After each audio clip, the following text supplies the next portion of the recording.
Is Bogus skill Fruitmaster, about that time I was able to eat unlimited numbers of skill fruits that kill you, worth watching? I went into this anime with very low expectations, and that's exactly what you'll need to enjoy this show. I'm not gonna drag it out. Bogus skill Fruitmaster is extremely dumb, but I have enjoyed it more than I'd like to admit. So let's get right into its vibe and story to see if this is an anime for you. My biggest compliment for this show is how much heavy lifting the opening does. Once you hear the music and watch the Konosuba-esque opening, you get the exact vibe this is going for. While this is nowhere near the quality of that masterpiece, it does have a similar feel to Konosuba, but there are a few major differences that I'll get to in a minute. First, this is 100% a comedy anime. It does have action, adventure, and power fantasy elements, but taking this story seriously is impossible. The main concept is generic RPG fantasy world with guilds and adventuring party stuff. However, once a person comes of age, they get to eat a fruit that gives you a random skill which sets the course of your life. Kind of a mix between One Piece and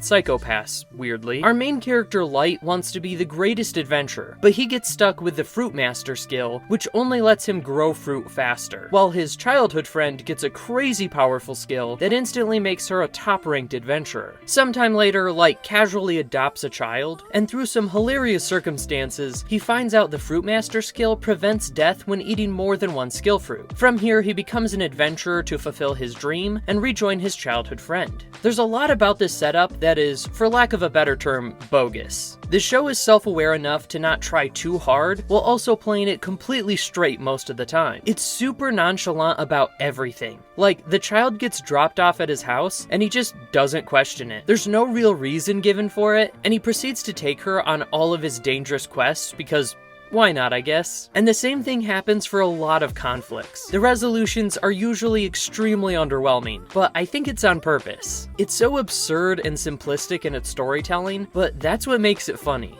Now, just because it is a comedy and certain decisions are given zero thought, doesn't mean this is full of plot holes and lazy writing. There's actually legitimate rules for how this world works. It grounds the story just enough for when insane things happen, it takes you off guard. For example, sometimes there'll be a legit problem, and then Light will find a solution that is just the most random, unrealistic, and insane thing. It'll work, and then everyone moves right past it without a second thought. It's like as random as SpongeBob. So if you enjoy that kind of thing, this will be a fun show for you. Next, I have to talk about the characters. Light is a standout for being the funniest due to his extremely easygoing personality with everything going on around him. His childhood friend is a decent enough character, and the adopted child is similarly very chill like Light. She also has the appraisal ability, which is a great way to explain to the audience everything going on without having the bad guys explaining all their powers for no explicable reason. The rest of the characters are fine for the most part, they are unique enough, but no one really sticks out. But the best part of these characters, and the way it's most unlike Konosuba, is that they're all extremely wholesome. It's honestly so refreshing to see a story not manufacture conflict or have a bunch of edgy characters fighting all the time. They work as a team, are generally very friendly and kind, and it makes them really likable.